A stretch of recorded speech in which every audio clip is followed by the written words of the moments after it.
Last week, I sold almost $5,000 worth of flowers directly from my farm to florists in 1 week. 6 years ago was my first year selling flowers to florists in 2021. And in the entire season, I sold $5,000 to florists, and boy, was I proud of those numbers. Before you think this happened overnight, let me tell you how I went from selling $5,000 to florists in my first year of selling flowers to florists, and this past week selling almost $5,000 in 1 week. How does that happen? Well, let's just dive right in.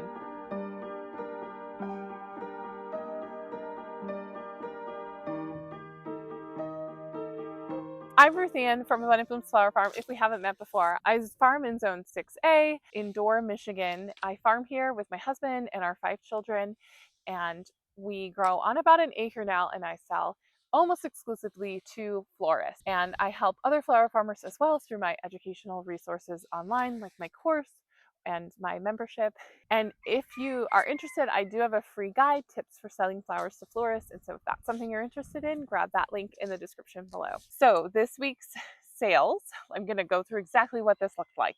This week's sales, which was almost $5,000, I was a little bit short. I had a total of $4,700 in sales, and this is exactly what sold. I sold 53 bunches of snapdragons, 49 bunches of baptisia, 42 bunches of ranunculus, 33 bunches of poppies, 31 bunches of orlea, 28 bunches of pansies, 26 bunches of Solomon seal, 15 bunches of campanula, 7 bunches of nigella, 7 bunches of ninebark, 6 bunches of foxglove, 4 bunches of saponaria, 4 bunches of raspberry greens, 2 bunches of lamb's ear, 2 bunches of delphinium, 1 bunch of anemones, and 70 peony stems total. Every single stem was sold to florists. And also this week, I don't go into numbers, but I'm over 4,000 in sales already, and the week's not over. You never know what will happen. So last week was a big week. This week was also a big week. So this is kind of a little overview of the journey. In the first year, I sold 5,000. The second year to florists, I sold 10,000. And then from there, it kind of slowly went up. Year 5, which was last season, I sold 60,000. And then this year, I don't know, but I've sold over 20 so far. And that doesn't include this week. I also was pregnant in my second and fourth year of selling to florists. Like when I was pregnant with my 5th baby in 2023, the summer I was pregnant with my 5th baby, I wasn't in like a growth mode. I was in a, let's figure out how to get through this and all be alive. He was born in November, so I was pregnant the whole summer. I was still delivering flowers till I was 36 weeks pregnant, planting 100 peonies that fall on my due date. It was exhausting, but we made it through. So that was not a like, oh, I'm going to grow so many more flowers and, try and boost my sales. That was just a status quo year. But that brings us to this year. So, I don't know what my sales are going to be this year, but I'm on track to have pretty good numbers. I've already sold over $20,000, and I'm taking the month of July off. So the point isn't the numbers though. The point is that this just happens one season at a time. This is my 6th season selling to florists, my 7th season flower farming. So you don't get from no florist sales to 60,000 in sales or 5,000 in a week overnight, or I certainly didn't. I certainly did not get there that way. It was built like small improvements over time, one season at a time. It was one mistake at a time, lessons learned, and putting it all together to get to this point, and having a lot of grit and perseverance and determination and a lot of hard work. Like, it is not all, you know, snapdragons and ranunculus. It's a lot of hard work. So success was built one rep at a time. Like, it's also putting in the reps, going to new florists, going to another new florist, going to another new florist, putting yourself out there. It just takes time. It takes a lot of time, and it takes a lot of persistence, and it takes going to shops and not ever having them buy from you. Like, not every shop that I've gone and brought samples to and introduced myself has ever bought flowers from me. And other ones, I've sold thousands of dollars of flowers to them. It looks like making $100 florist sale and being absolutely elated and then having them come back and order from you again. It's taking notes on your crops and what worked and what didn't work, what you need more of, what you need less of, what you wasted, how can you make these small improvements and these adjustments to your crop plan, to your schedule, to your predicting, to your interacting, to your relationships. There's so much here, but it's built one rep at a time. And the next thing is you got to start somewhere. You just have to start. It's really scary. I know it's really scary. I was shaking in my boots going to my first florist, so you have to do it scared. And in my membership in the Abundant Blooms Collective, we've been talking about, different members are making their first florist sales, which is so exciting. Like their literal first florist sale. And you got to do it. You got to put yourself out there, even if you're really scared and you're not sure about everything. There are certain pivotal things that you should have in place before you go to your first florist. However, you're not going to have it positively all together. So there's this balance of like, you just have to get yourself and put yourself out there at some point. It's gonna, like, I was scared, and you're gonna feel awkward, and you're gonna be nervous, and you're gonna wonder if your flowers are good enough, or if you have enough flowers, or all the things. It's what, like, fake it till you make it, right? Like, borrow confidence from me that you can do this. You can go into your first florist shop and, like, just surround yourself with that kind of an influence to go in and make your first florist sales, or your first farmer's market, or your first, open your roadside stand, and just do it scared, because I was scared too. You're never going to feel completely ready, but you can be prepared. And if you're wondering a little bit more about this, like, obviously we're just scraping the surface here, but I do have a video about the things you need before you walk into your first florist shop, like what do you need and how do you be prepared to do that. So I'll link that in the description below, and you can check that out if you're more interested in this. And then lesson 3 is you are responsible for finding your own customers. I literally have people ask me, like, what do you post on social media to get your florist customers? Here's the big takeaway. I don't. Initially, I did not get any customers from Instagram or social media. I found every single one of my first florist customers by walking into their shops and introducing myself with samples. Now, have I since then gotten an order, through an Instagram post? Yes, but usually if people are contacting me through social media, it's because somebody else referred them. I literally have had this twice in the last couple of weeks. Like, hey, so and so told me about you, and they're contacting me through Instagram. So, like, I do not rely on Instagram. You might get customers that way. You could, but that would, to me, is not a place to just like, oh, this is, you build it and they'll come. I'm just going to make these posts, and these florists are just going to come flocking to me begging for my yarrow or something, right? Like that was not my experience, and I don't think that is usually the best, most helpful tactic. It also puts you in control of who you want to sell to. Like, are they in a specific location, and so you're trying to set up a route, and so you want this florist and this florist and this florist. That's how I did it. I went to the florist closest to me geographically, because that made sense. Like, if I can sell flowers 15 minutes from my home, why would I go 30 minutes to start, right? And those have ended up being fantastic connections that I still sell to every single week. So you're responsible for finding your own florist, introduce yourself, follow up. This is what I did. I built relationships. So I think if you want florist customers, you need to go to the florists and find them. Lesson number 4 is consistency matters. Consistency is everything. Consistency in communicating, consistency in flowers, showing up.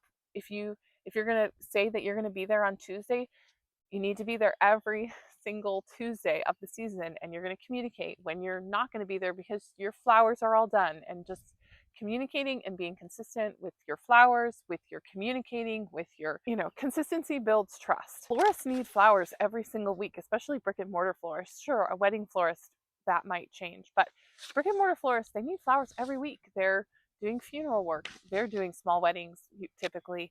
They're sending out orders every day from their shop. They need flowers every week. So you're the solution to their problem. They need flowers. You have flowers. You're going to set yourself up as the solution. So, and you're going to do it with consistency. So also with crop planning. So there's a lot that goes into this. So you're going to have weekly sunflower successions. You're going to have multiple zinnia successions. You're going to have cool season crops and warm season crops. You're going to fall plant. You're going to think strategically for the future and plant peonies, even if you lose 80% of them one spring. A lot of my most valuable June crops are planted in the fall. Things like feverfew and yarrow, nigella, bupleurum, orleia, saponaria, poppy pods, larkspur. So this video isn't about succession planting. If you want to know more about that, I did a video called Flower Math, which has been really popular. It talks a little bit about the theory of succession planting, and also just like, how much space do you need? Because I get that question a lot too. Like, well, how much space do I need to sell to florists or to have bouquets to sell at my roadside stand. The principle really is the same, and you can grow a lot of flowers on a small space. So if you're interested in that, you can check out that video as well. And then finally, number 5, education matters. I think if you educate yourself, like watching a video like this, you're going to get to the end faster. I know that was the case for me. You could probably figure it all out eventually after spending lots of time and a lot of money figuring it out. But for me, education got me there a lot faster. And I don't know if it's just like my background, but like my parents are both lifelong learners and I didn't go to school for this. I'm a nurse. Like that's what I went to college for 20 years ago. And so it's just about learning and growing and getting a little bit better at this and that. And so some resources that I have found really helpful is podcasts like Corinna Bench, the My Digital Farmer. She talks a lot about marketing. She's actually a vegetable farmer, but I have learned so much about marketing from her. And then even other business books or, business podcasts I enjoy.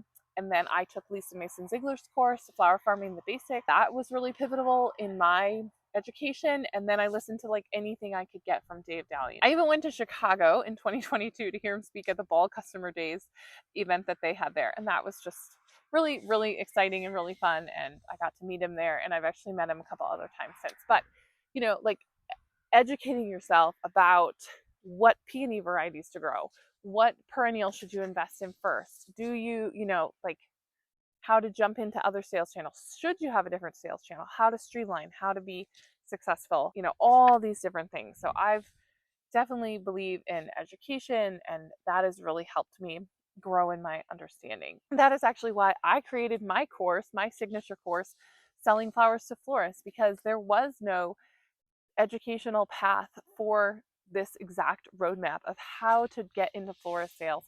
And so I created a whole course on it, and there's been over 150 students that have gone through it and just talk about how valuable it is. So if that's something that you're interested in and you want to get into florist sales, right now in June, a lot of us are just starting to have a really abundance of flowers, at least in the north or where I live. And so if that's you and you don't know where to start and you really want to be able to do this and get from A to Z a lot faster than trying to figure it out on your own, I would highly recommend that you check out my course. The link's in the description below, and it has helped so many people get into this florist sales channel and be able to sell their flowers. So if that's a goal of yours, that's also a resource for you as well. And a couple of final thoughts. I just want to say this was just built very slowly and intentionally. You might think by year 6, $60,000 worth of sales doesn't sound that dramatic. Well, it's actually not. That's not that dramatic. And the real question is, what's the profit margin, right? Like, I just want to say it was very intentionally grown very slowly because I built this farm to fit into my life because I have 5 children. And since I started the farm, I started with 3 and now I have 5. And so those were hard years to be pregnant and have little kids and farm and deliver flowers. And so it wasn't built fast. It was built really slowly. It was built without any debt. We didn't have $20,000, $10,000, $5,000 that we could use as a nest egg to start this. It was started with a couple $100, annual seeds, low risk crops, and it was slowly built from there. And every penny that I made was invested back into the farm initially, which wasn't very much money, the first couple of years. I also grew very strategic crops. Like I did not plant ranunculus until I knew I could grow them successfully in a high tunnel. And listen, this is so important, and that I had customers to buy them. If you have a crop that you can sell for $2 or $2.50 and you have nobody to buy them and you spent 60 cents a quorum to buy them, they're just a waste of money. You just lost money if you don't have a customer to buy them, whether that's a florist or a roadside stand or some kind of a market to sell them. So do yourself a favor and don't start with crops like that are going to stress you out. If you don't have a cooler, don't plant tulips, Like I didn't do those things. I strategically, intentionally grew very carefully from low risk until I invested in other crops, which you can see all behind me. These are all perennials and woodies behind me. There's not a single annual flower over here. This is my whole area of perennials and woodies. Like this wasn't here when I first started. This entire whole front section didn't exist initially. I grew on on a like a 65 by 80, footprint. None of this was here, none of it. And it's all been built over time, slowly. And this wasn't built in one season, this was built in about 4. And I'm still adding perennials here to it, right? Like it's a slow process. And that is, I think, what made me successful. I didn't have a high tunnel till year 5. Is a high tunnel pivotal to your farm? Absolutely, positively. In Michigan, we can't grow. I almost would have no flowers to sell the last couple weeks without a high tunnel. I waited until I knew I would have customers to buy my ranunculus, and I was able to get a grant for the tunnel. And I waited till year 5, partly because year 4 I was pregnant and I didn't have brain space for anything else. It's just very intentionally build the farm to fit your family and your life, make small changes, and that's how you'll grow your sales from 5,000 in 1 year to 5,000 in a week. I really truly believe it, and I'm just so thankful that so many of you are here and watching and learning and growing. And if you're in year 1 right now and this is your first season, it's going to look really different than somebody that's in year 7. And that's okay. It's supposed to look different. You're supposed to be learning and growing and figuring things out. I hope that this was an encouragement to you to kind of see the journey, think about where it could be, like as an inspiration to you. What are you working toward, and what can you become 1% better at this week? Recording your harvest, starting seeds for perennials that you'll have for next year, whatever it might be, making that one market connection, making that one new florist connection, and then going from there. That's like the roadmap to get to 60K or to get to 85K or whatever your goal is to get to, and making yourself as profitable as possible as quickly as you can. If you found this video helpful, I would really appreciate it if you would hit the like button and subscribe if you haven't already, and leave a comment. I'd love to know where you're at. Like, are you in year 1 or 2 or 3? Are you trying to sell to florists, break into a farmer's market? I'd really love to know where you're at. Doing those things actually really helps YouTube see that you like this content, and it will show it to more people, and it's totally free. So if you found value out of this, I would really appreciate it if you did that. And if you found this video helpful, I highly recommend that you check out that flower math video. It's been a very popular video and people have really enjoyed it, and I think you will too. And I appreciate all of you for being here, and I'll see you in the next video.